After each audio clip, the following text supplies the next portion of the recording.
Bem-vindos ao Observatório da Imprensa.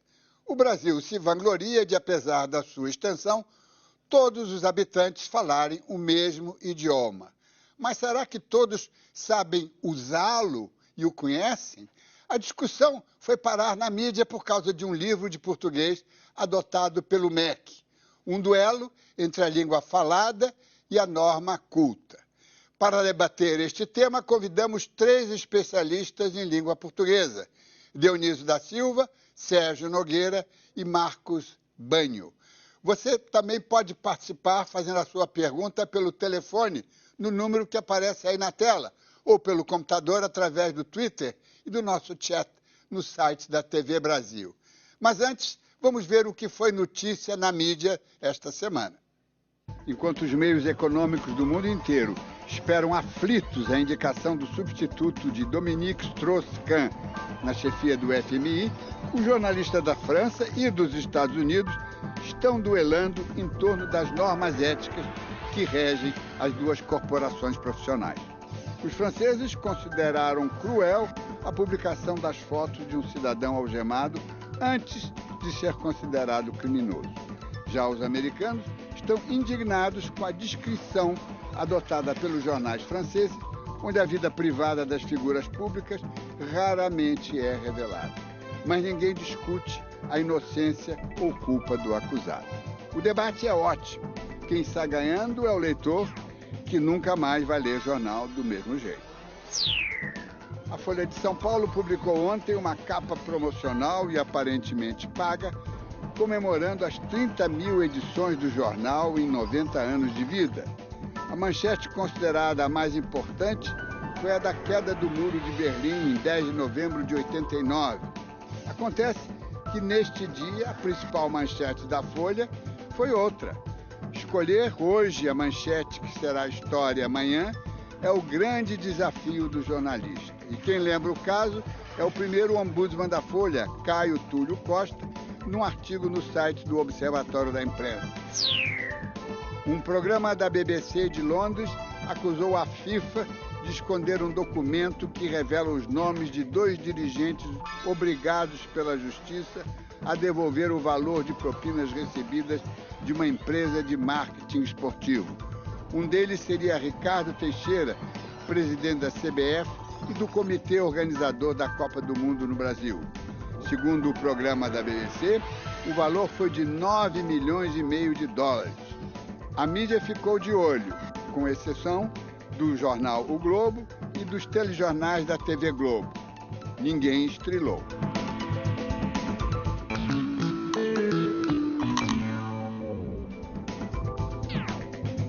As charges sobre os negócios do ex-deputado e agora ministro Antônio Palocci se espalharam pelos jornais de todo o país. Os leitores acharam graça. O ministro, não.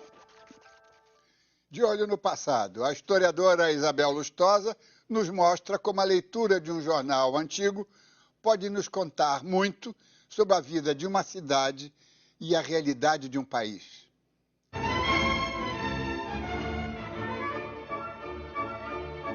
A Gazeta do Rio de Janeiro, único jornal publicado no Rio entre 1808 e 1821, foi sempre considerada pelos historiadores como uma fonte sem muito interesse.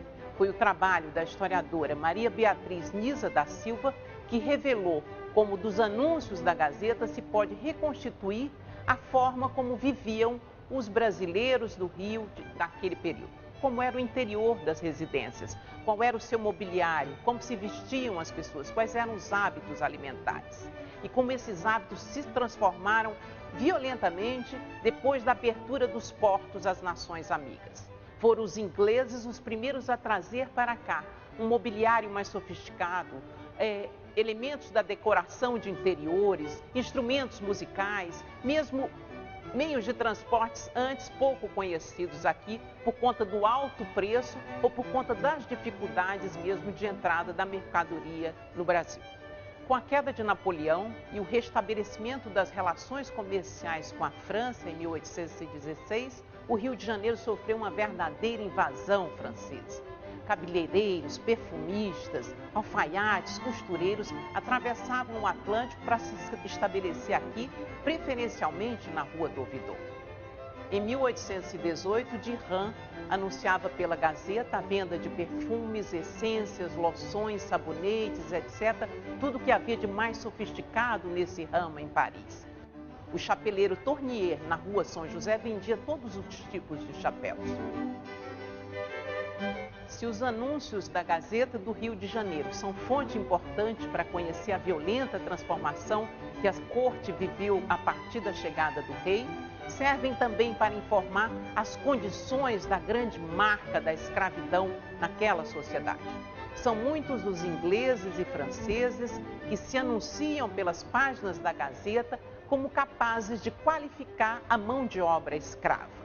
Essa qualificação era tanta que quando, em 1818, o inglês William Smith partiu de volta para a Inglaterra, anunciou a venda de seus escravos, todos eles especializados nos mais diversos ofícios, todos eles falando inglês.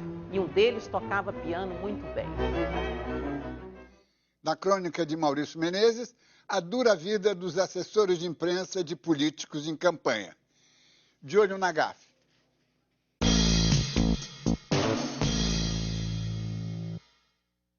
Ricardo Boechat, o grande Ricardo Boechat, era assessor de imprensa do Moreira Franco, que era candidato ao governo do estado do Rio de Janeiro. E você sabe, né, Dini, esses camaradas candidatos, eles não cansam.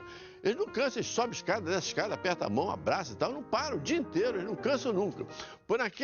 Naquele dia, eles tinham saído do Rio para fazer campanha em Petrópolis, Teresópolis, Friburgo e saíram daqui 5 horas da manhã. Rodaram o dia inteiro, então meia-noite estão voltando para o Rio e o Moreira Franco informa o Boechat que eles ainda tinham que ir a um jantar, a uma reunião lá no apartamento na Avenida Vieira Soto, em Ipanema. E foram para lá o Ricardo Boechat morto de cansaço e o Moreira Franco com a corda toda. Chegam no apartamento, estava cheio de gente lá e tal, o Moreira cumprimentando todo mundo e o Boechat aproveita para ir no lavabo para passar uma água no rosto e descansar uns 3, 4 minutinhos. Aí o Boechat entra no lavabo, tira a camisa, passa uma água no rosto, dá um jeito no cabelo, ali se mexe, tal. Aí senta no vaso sanitário, bota os braços assim na pia e...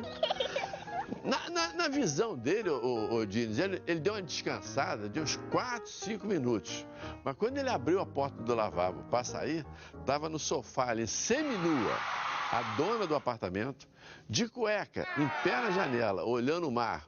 O dono do apartamento esperando o dia que estava clareando e o Boechat sai sem entender absolutamente nada, porque todos os convidados tinham ido embora. Olha, na cabeça do Boechat, aquela cochiladinha dele foi de uns 4, 5 minutos, viu? Mas já, o dia já estava amanhecendo, ele dormiu, na verdade, foi umas 5 horas. Apesar da extensão territorial, todos os brasileiros falam a mesma língua. Certo ou errado? Certo e errado. Falamos todos o mesmo idioma, sim, mas o português falado distancia-se cada vez mais do português escrito.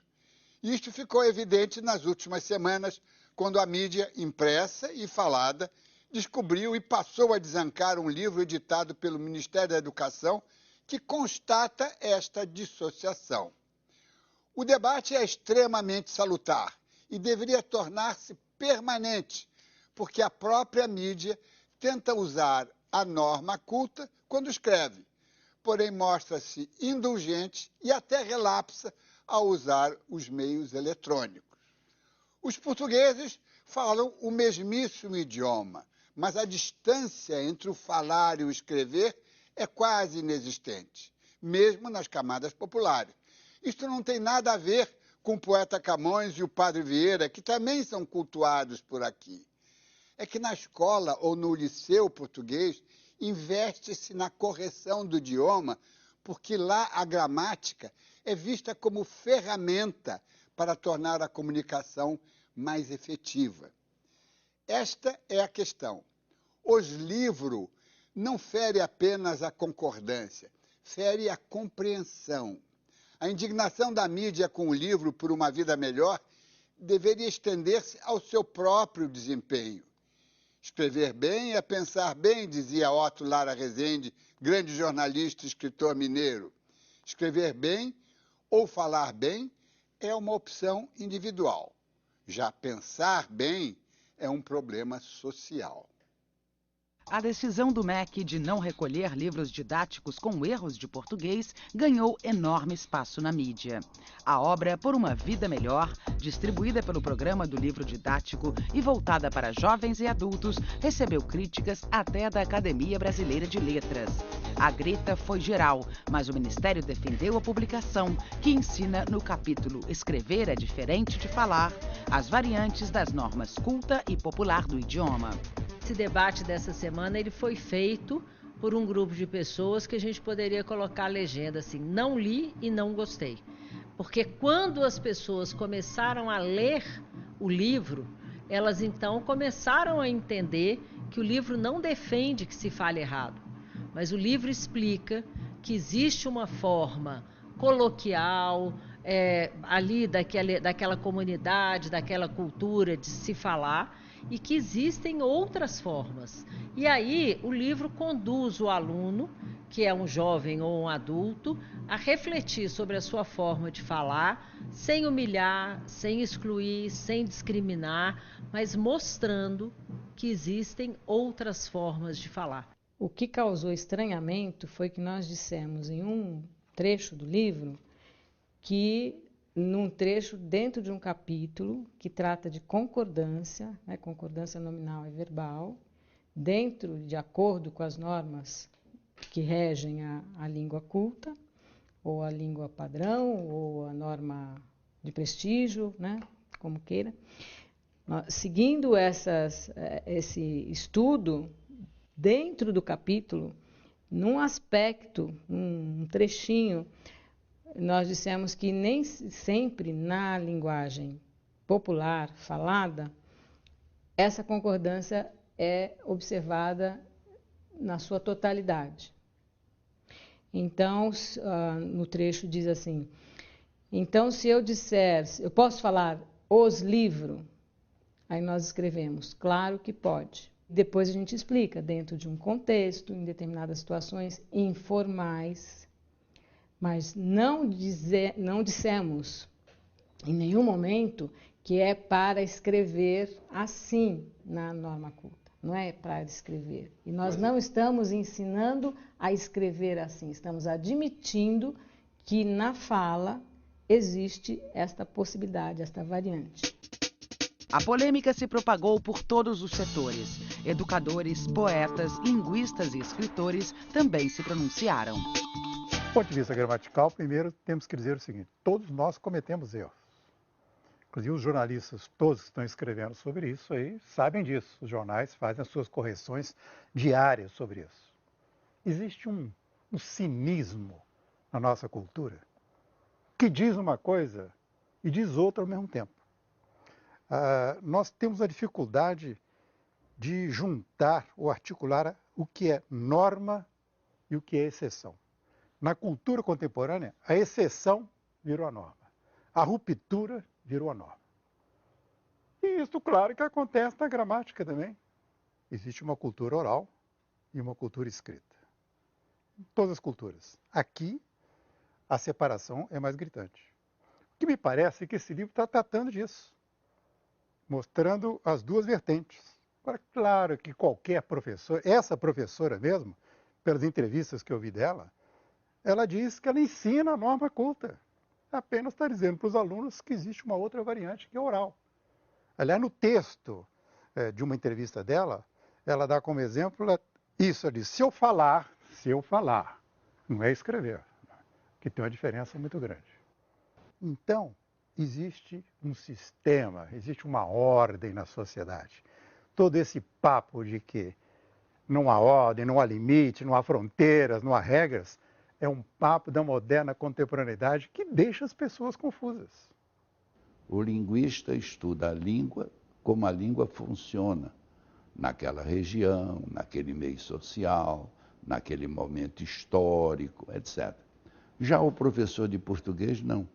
O professor de português estuda a língua na sua produção ou na sua norma culta.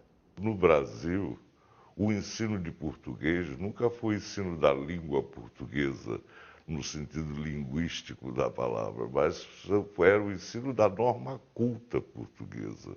O usuário não da norma culta, o usuário, mostrar a ele que a língua falada por ele tem, digamos assim, tanta dignidade, tanta expressividade, tanto valor quanto qualquer outra língua. Não é necessariamente inferior à norma culta, tem seu valor como língua também.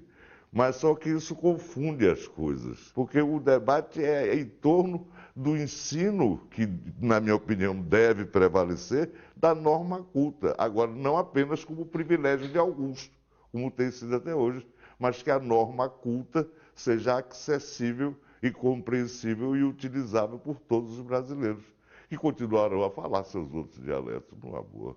A linguagem que se põe no livro tem que ser a linguagem correta. A gente hoje não vive mais de acordo com padrões linguísticos absolutamente rígidos. Entretanto, deve-se falar com correção, por um motivo muito simples. Quanto mais correta a linguagem, mais ela traduzirá o pensamento e mais ela efetivará a comunicação. Se nós começarmos a esparramar um linguajar diferente, nós teremos uma outra língua. A imprensa que alardeou o fato também não escapou das críticas. Muitos comentaram o assodamento da mídia. Eu tenho a impressão que a imprensa repercutiu isso auditivamente. Eu mesmo recebi vários e-mails de vários leitores horrorizados e querendo saber a minha posição sobre isso. E era uma espécie de eco, né, que vai se ampliando. Então, voltei um pouco às fontes para ver lá qual é o texto, o que tinha sido dito, e, na verdade, são coisas que estão sendo ditas na linguística há muito tempo. Qualquer professor de linguística ou de língua aponta na sala de aula que existem essas duas normas, uma norma culta e uma outra norma que é mais popular. A imprensa ficou apenas no momento em que ela faz a confusão entre o linguista e o professor de português.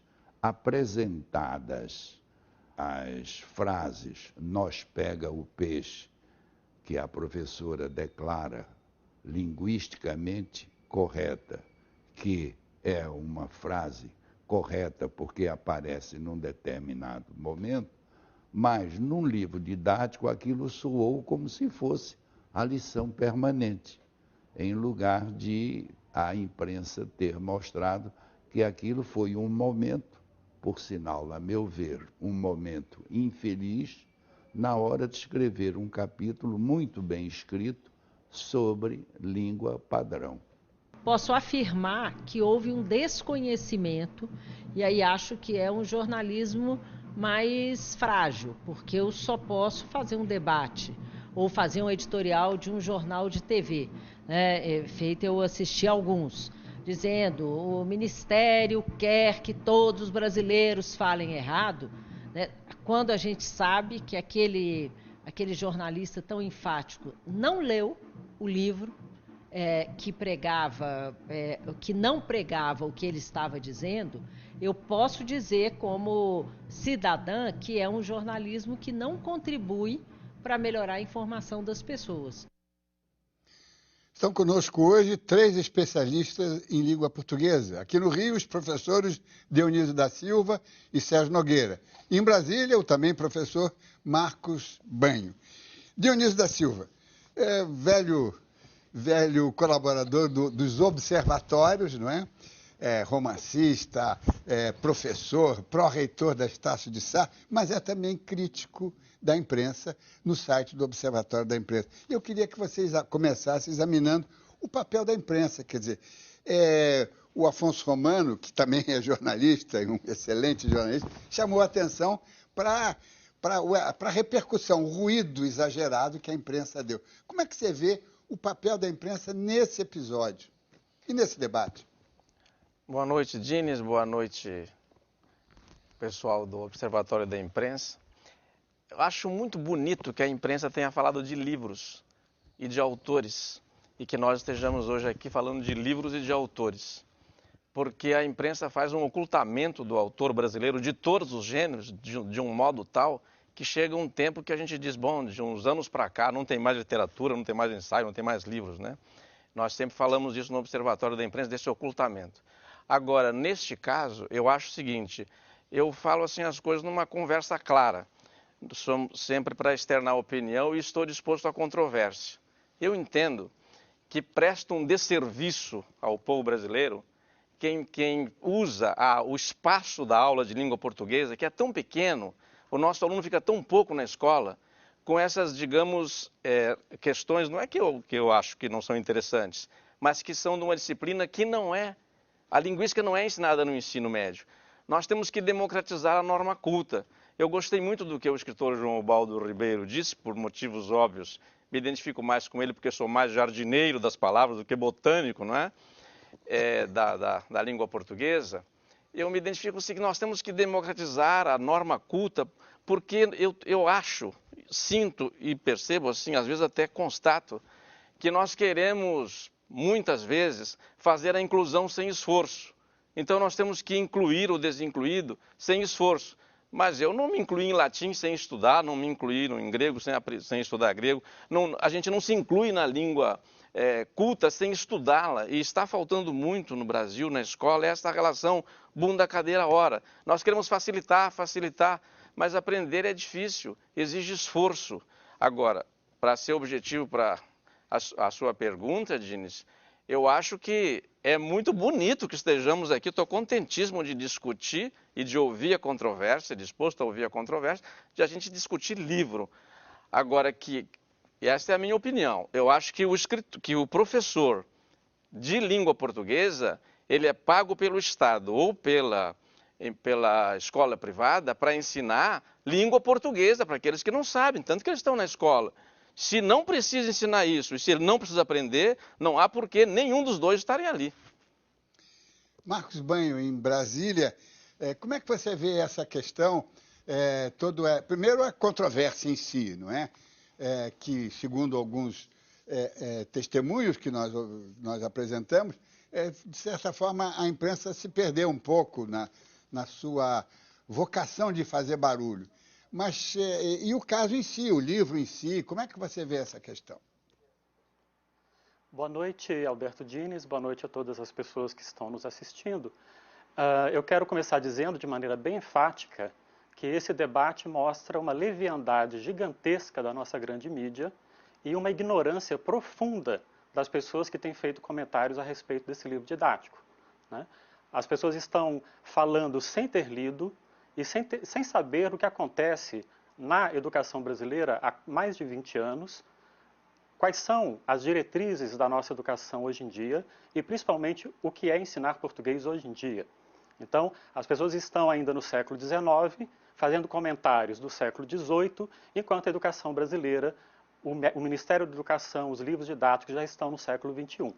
Então, há aí uma série de comentários sem nenhum fundamento, de pessoas que ouviram falar, e principalmente jornalistas conhecidos, a grande mídia, tem feito um escarcéu, né, assim como se tivesse descoberto a pólvora, quando para qualquer pessoa acostumada com o ensino, qualquer pessoa que esteja ensinando, que esteja se formando hoje em dia, sabe que o tratamento da variação linguística em sala de aula é a coisa mais corriqueira do mundo, né? As pessoas me perguntam, você conhece algum outro livro que trata disso? E eu respondo, todos os livros de língua portuguesa disponíveis hoje no mercado brasileiro apresentam pelo menos um capítulo, uma lição, um módulo sobre variação linguística. Então, não há surpresa para ninguém, a não ser para uma mídia que é profundamente ignorante e desinformada. Sérgio Nogueira, também professor, também trabalhando em jornalismo, tem a seção o boletim Língua Solta, realmente está muito voltado ao trabalho da imprensa. Eu não quero pegar esse aspecto, mas há um detalhe que a mim chama a atenção, e eu mencionei no pequeno editorial que introduziu o programa. Eu passei 8 anos em Portugal, né, me deliciando com um motorista de táxi que fala corretamente, ele fala a norma culta. Não há essa diferença, essa polarização entre a norma culta e a norma falada.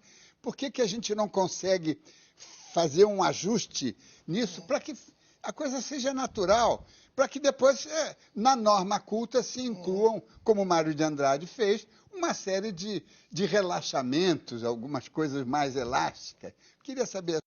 Bom, primeiro, boa noite, Diniz, boa noite aos telespectadores, para o Marcos Banho, primeira vez que nos encontramos. Eu gostaria de dizer que é um prazer vê-lo, mas eu sinto que, infelizmente, é alguém que fala mal de mim há muito tempo, sem me conhecer. Pelo menos hoje ele está vendo quem eu sou, né? Falaram muito que a imprensa pinçou essa frase do livro, né? E o próprio Marcos Banho pinçou uma frase minha, de um texto que eu escrevi, para incluir no livro dele, Preconceito Linguístico, né? Lutar contra o preconceito é obrigação de qualquer educador, seja ele professor de português, de história, geografia, religião, o que for. Portanto, nesse ponto, o doutor Marcos Banho tem toda a razão do mundo. Isso eu sempre defendi, sempre fui a favor e concordo. Vários livros didáticos fazem isso. Este foi, digamos, o mais ousado. O medo que eu tenho é que isto possa ser mal aproveitado se não houver o devido treinamento dos nossos professores. Pode haver uma acomodação e é esse o temor que nós temos. Eu, como professor, não como jornalista, já que não sou. O trabalho que eu faço com o jornalismo é exatamente tentar, digamos assim, manter essa unidade linguística, perfeito? Já que nós hoje conseguimos um nordestino se comunicar com o gaúcho da fronteira. Isso é ruim? Isso é ótimo. Portanto, o ensino da língua padrão não tem pecado nenhum. Eu não vejo pecado nisso. Eu não sei por que essa agressividade, que muitas vezes existe, contra aqueles que tentam, de alguma forma, manter essa língua padrão o mais próximo possível da fala. É óbvio que nós temos variantes sociais, culturais, regionais, todas válidas, todas merecem respeito. Agora, por que não ensinar a língua padrão? Ah, mas nós ensinamos. Sim, mas por que ridicularizar os professores que valorizam essa língua padrão? Agressivamente, como é feito muitas vezes, com arrogância, como se fosse dono da verdade. Entende? Então essa distância entre a fala e a escrita, ela existe porque o nosso ensino é ruim. Agora, ensinar que há preconceito linguístico, é óbvio que há, infelizmente, e nesse ponto o livro é louvável. O perigo é a sua utilização. Aí é o meu temor que eu tenho. Sim, mas estamos discutindo o livro. O debate está muito quente, vamos fazer uma pausa e voltamos daqui a pouco. O Observatório da Imprensa está de volta no programa de hoje, a mídia e a língua portuguesa, falada e escrita. Professor Marcos Banho, gostaria de ouvir suas observações sobre o que disse o Sérgio Nogueira. Bom, eu acho que ele está um pouco atrasado, porque esse livro é de 99, é do século passado, inclusive, né? Ele já podia ter... não precisava aproveitar este momento que nós estamos discutindo outras coisas para fazer essa defesa, mas tudo bem, ele pode fazer a defesa que ele quiser. Agora, o que eu quero dizer é que as opiniões emitidas aqui, até agora, revelam o que eu já tinha dito antes, né? São comentários que não condizem com o estado atual da ciência linguística e da pedagogia de língua. Então, essa história de dizer que em Portugal, por exemplo, Diniz, o motorista de táxi fala norma culta, primeiro, em Portugal se fala uma língua diferente da nossa. A nossa só se chama português por razões históricas, mas 500 anos depois, o português brasileiro já é muito diferente do português europeu. E uma outra coisa também, um outro comentário que é uma pura superstição, né? 2. Primeiro, não existe esse abismo entre língua falada e língua escrita. Elas são muito mais híbridas e elas se interrelacionam muito mais do que as pessoas pensam. E em qualquer língua do mundo existe uma distância entre a norma padronizada, codificada, e aquilo que as pessoas realmente falam e escrevem.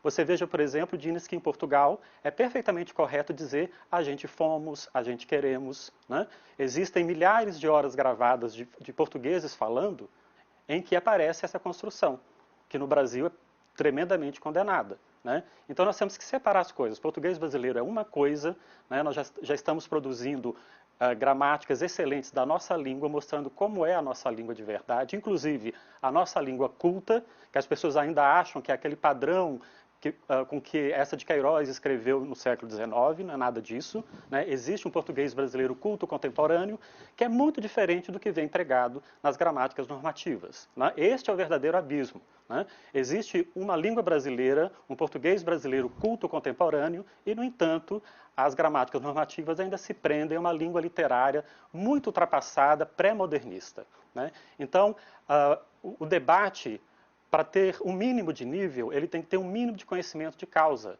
E é isso que a gente não viu na mídia, as pessoas falando da boca para fora, sem ter lido o livro, sem saber que essas coisas acontecem no Brasil há mais de 20 anos, que isso não é invenção dos petistas. Na verdade, esse tratamento da variação linguística já começou no primeiro governo do Fernando Henrique Cardoso, com os parâmetros curriculares nacionais publicados em 97.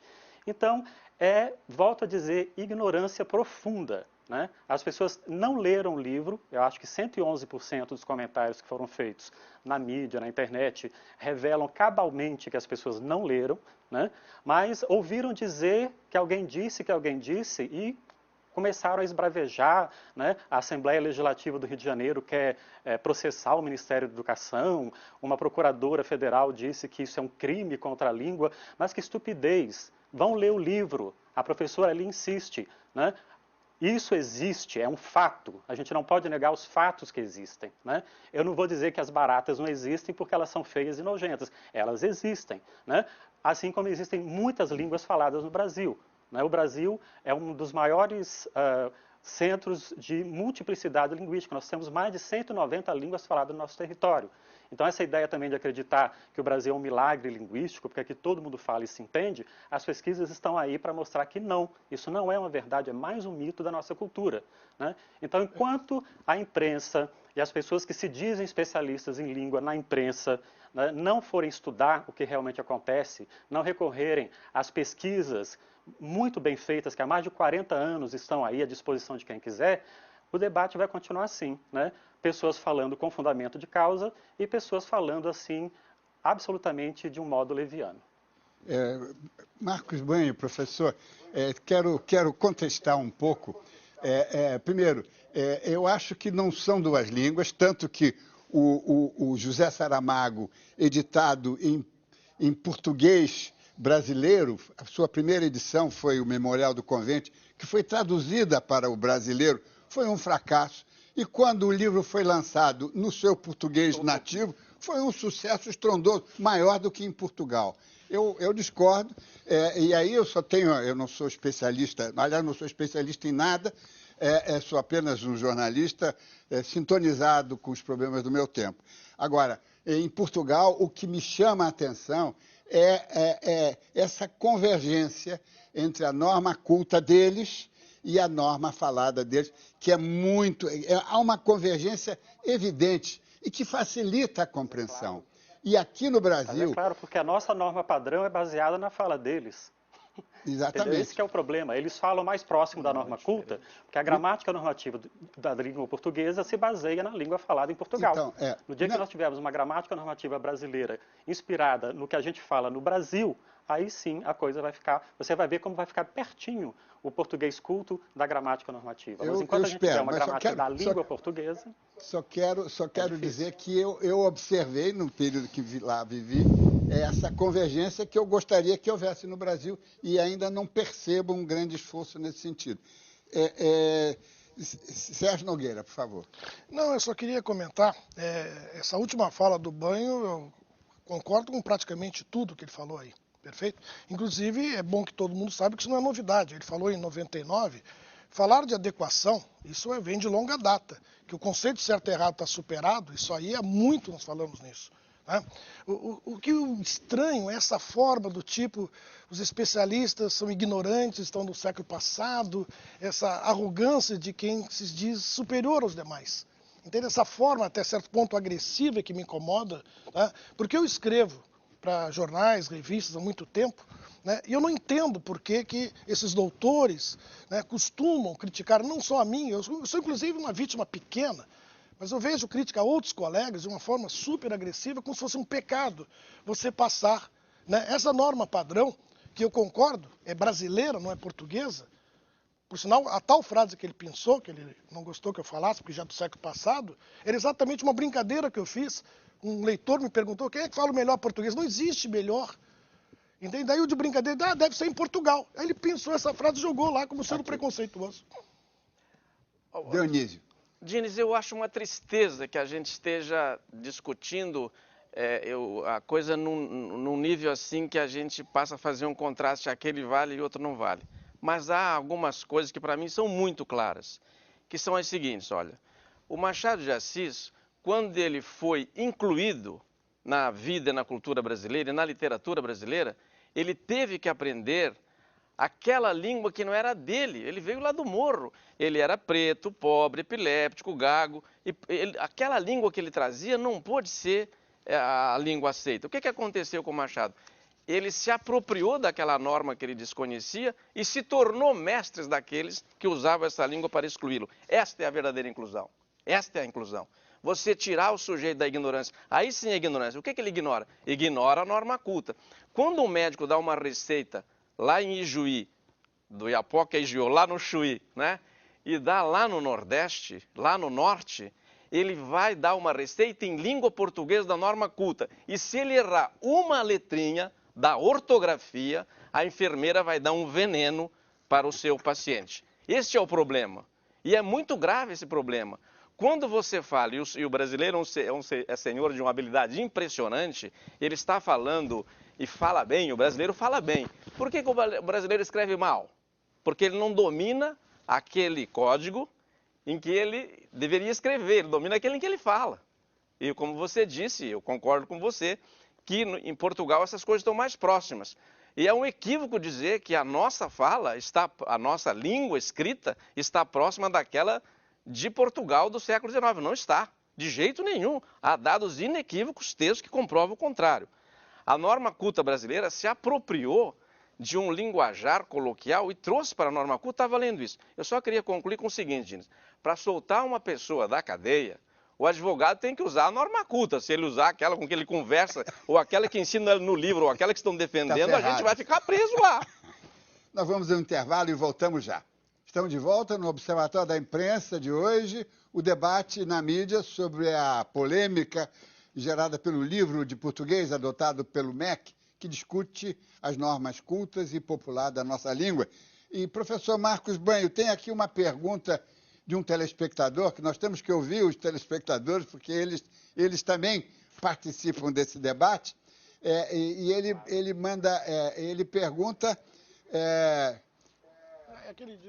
Vocês concordam com o dito que os professores fingem que ensinam e os alunos fingem que aprendem?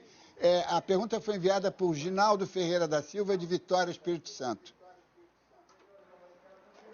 Eu não acredito nesse dito, porque as pessoas que se dedicam ao ensino poderiam estar empregadas em muitas outras coisas, mas optam por continuar no ensino porque têm amor pela causa, porque gostam da coisa, né? Qualquer professora, o professor de ensino público brasileiro, fundamental ou médio, se fosse trabalhar como balconista de uma farmácia, ia ganhar mais do que como professor, mas, no entanto, continua ali porque acredita nessa causa. Então, essa história de que os professores fingem que ensinam, os alunos fingem que aprendem, eu acho que é mais um desses mitos que a classe média alta inventou para poder se divertir em conversinhas de salão. Isso não é verdade.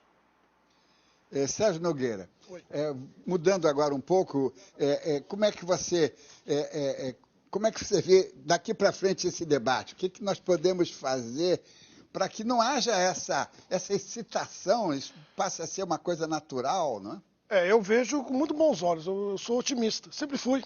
Eu acho que isso vai incentivar ainda mais, né, a preocupação que nós devemos ter, né?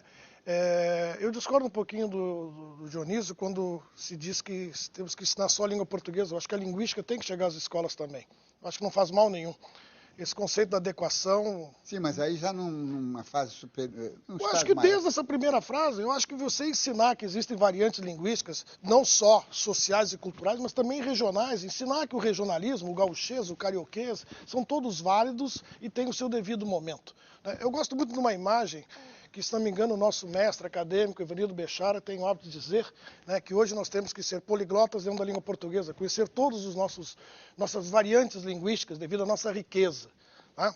Então eu vejo isso com bons olhos, eu acho que isso é bom. Temos só que haja uma má condução. Né, que infelizmente, né, concordo com o que o Dr. Banho falou sobre os professores, essa história do finge. Eu me incomodo muito quando vejo falando mal de professor. Eu vivi a vida inteira, sou feliz por ser professor, nunca mudei o meu nome para mestre, doutor, eu sempre fui professor até hoje. Às vezes, você não quer botar consultor? Por que se eu sou professor? Eu tenho orgulho de ser professor, entende? Trabalhei mais de 40 anos em sala de aula, gosto do que faço.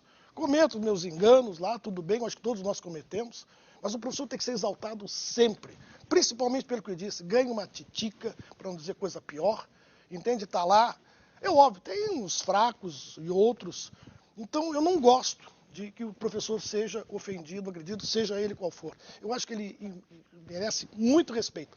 E esse debate, mais uma vez, vai enriquecer, né, para discussão, para até melhorar o nosso ensino, como um todo, não apenas na língua portuguesa.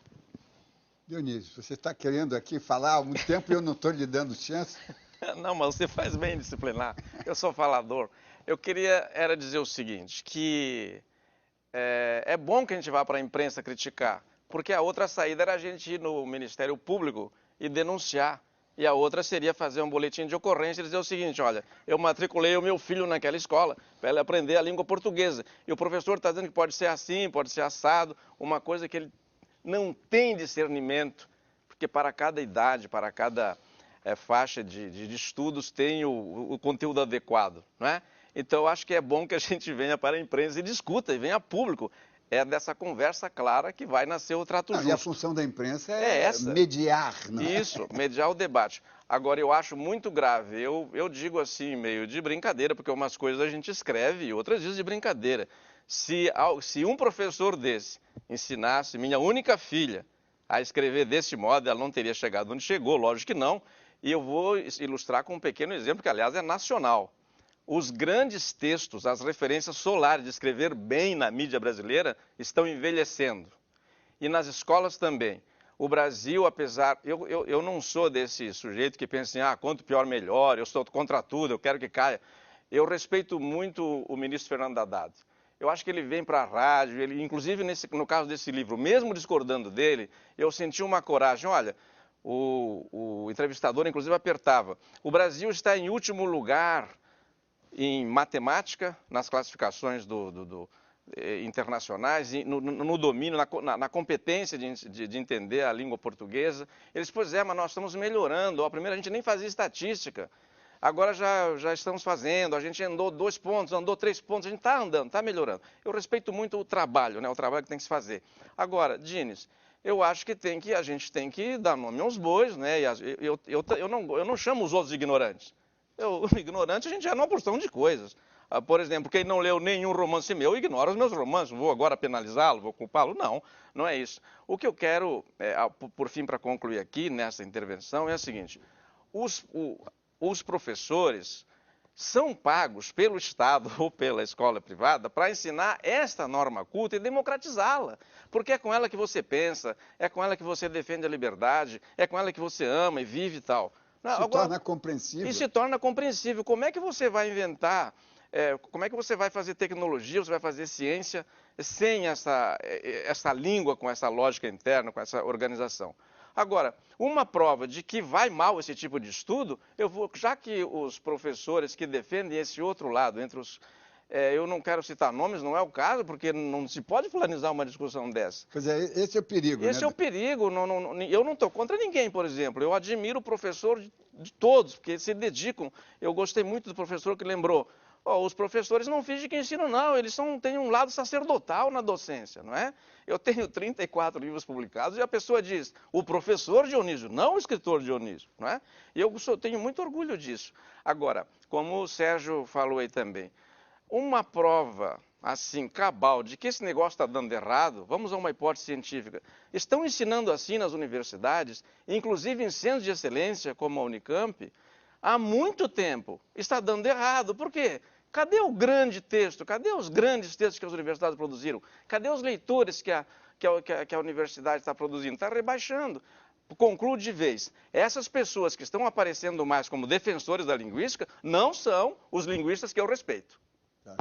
Professor Marcos Banho, Aqui disse o Dionísio uma coisa que me leva de volta ao comentário que eu fiz no início do programa sobre um famoso dito do Otto Lara Rezende, mestre da minha geração de jornalista, uma grande figura, um grande prosador, um grande escritor, um grande jornalista, e ele dizia que escrever bem é pensar bem.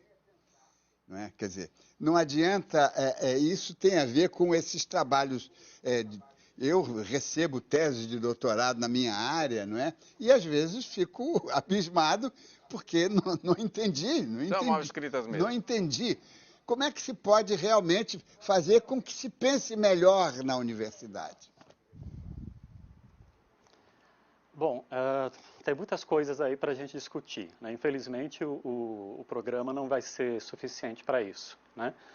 Mas eu volto a discordar, né? Porque os comentários que tem havido mostram também que as pessoas não estão acompanhando de fato o que se faz na universidade, né? A respeito do que disse o Dionísio da Silva, né? A pessoa que for tentar processar o MEC ou a editora ou a autora por causa disso, vai levar uma paulada jurídica, porque o livro tem 150 páginas e 3 linhas comentando rapidamente a questão da variação linguística, né?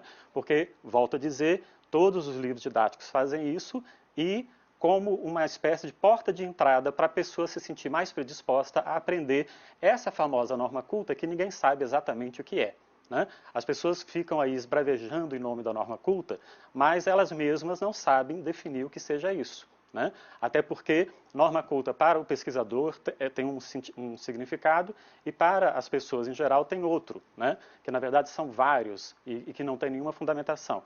A questão do debate eu acho importante, né? Mas o debate tem que ser feito entre as pessoas que entendem do riscado. Se eu estiver numa sala com pessoas comentando sobre física quântica, eu vou ficar quietinho no meu canto, né? Então as pessoas têm direito de falar sobre a língua? Claro que tem, né? A língua faz parte da nossa identidade, da nossa cultura, então todo mundo pode falar da língua. Agora, querer que a sua fala sobre a língua tenha alguma receptividade, alguma aceitabilidade, é muito complicado. Se a pessoa não estudou para isso, se ela não tem formação para isso, né? Então, por exemplo, entre os 40 membros da Academia Brasileira de Letras e os 4.000 membros da Associação Brasileira de Linguística, eu, por alguma razão, prefiro ficar com os 4.000 membros da Associação Brasileira de Linguística, que já emitiu uma nota falando que esse debate está muito mal conduzido porque a mídia não tem noção nenhuma do que acontece, de fato, na ciência linguística moderna, né? E também quero aproveitar para dizer ao professor Dionísio que ninguém está ensinando linguística na escola. Se ele acha isso, é porque ele realmente está por fora do que está acontecendo no ensino de língua hoje no Brasil. Marcos Banho, eu vou interromper porque tem uma pergunta de um telespectador que eu acho importante, que torna mais atual o debate, é sobre a internet. E eu dirijo essa pergunta da Luísa Pinho de Natal, do Rio Grande do Norte, para Sérgio Nogueira. A internet está empobrecendo nossa língua? Toda novidade só enriquece, até o internetês. O internetês tem o seu momento, como tem as variantes linguísticas. Cabe aos professores, com devido conhecimento, sensibilidade e educação, passar isso para os seus alunos. Ou seja, que ao momento do internetês, ao momento da abreviação, ao momento que se aceita inclusive o desvio da norma, e há momentos em que ele vai ter que botar gravata, não vai poder ficar de bermuda e chinelinho o resto da vida. O Bechara nos diz isso, apesar de ele não gostar muito dos acadêmicos, entendeu? Mas eu o respeito muito, exatamente por tudo que ele sabe. Ele diz isso, que a adequação da linguagem, o Bechara nos ensina isso há muito tempo, embora ele seja dos normativos antigos o mais atualizado. Mas, Dionísio, apesar disso, de novo, José Saramago, pouco antes de morrer, referindo-se ao Twitter, disse que depois do Twitter, o grunhido. Ia para a caverna, né? Olha, Dionísio, o professor Marcos Magno me citou, eu queria dizer prazer em conhecê-lo, porque eu acho que... Marcos Banho. Eu disse o quê? Magno. Ah, uma letrinha aí, não é Magno, ficou quase melhor. Me perdoe então, Marcos Magno. Mas ele também me chamou de Dionísio, eu sou Dionísio, ele errou também uma letrinha, não tem problema nenhum. O que eu queria dizer é o seguinte, olha, nessa história, Dionísio, o internetês empobrece sim a língua portuguesa quando ele vem para a escola no lugar da outra, como está ocorrendo. Está empobrecendo muito, certamente. Agora, é evidente que você dá um torpedo no celular e você vai usar o internet, vai usar aquilo lá. Do caso, o que eu lamento no ensino da língua portuguesa, e para rebater em nome do factual, eu sou professor desde que tenho 17 anos, né, tá? 17 anos, e eu vi em universidades públicas e privadas as pessoas abandonarem a aula de língua portuguesa, onde estavam dando não linguística, esse tipo de linguística, porque a linguística séria é outra coisa. E lá assisti às minhas aulas do Sermão da Sexagésima, do Saramago, dos Sonetos do Camões. Bem com ele se aprende melhor a língua portuguesa do que com esse tipo de recurso. Então a hipótese é de novo, como é que você ensina a língua portuguesa? E certamente tem lugar o saber da linguística, mas, como disse o professor Marcos Bagno, e eu acho que estou de acordo com ele nisso, esses debates são muito rápidos e as questões são muito complexas. Vamos fazer um outro. Chegamos ao final do programa e quero agradecer a presença dos professores Dionísio da Silva, Sérgio Nogueira e Marcos Banho. E lembre-se, acompanhando o Observatório da Imprensa pela internet, pela TV ou pelo rádio, você nunca mais vai ler jornal do mesmo jeito. Boa noite.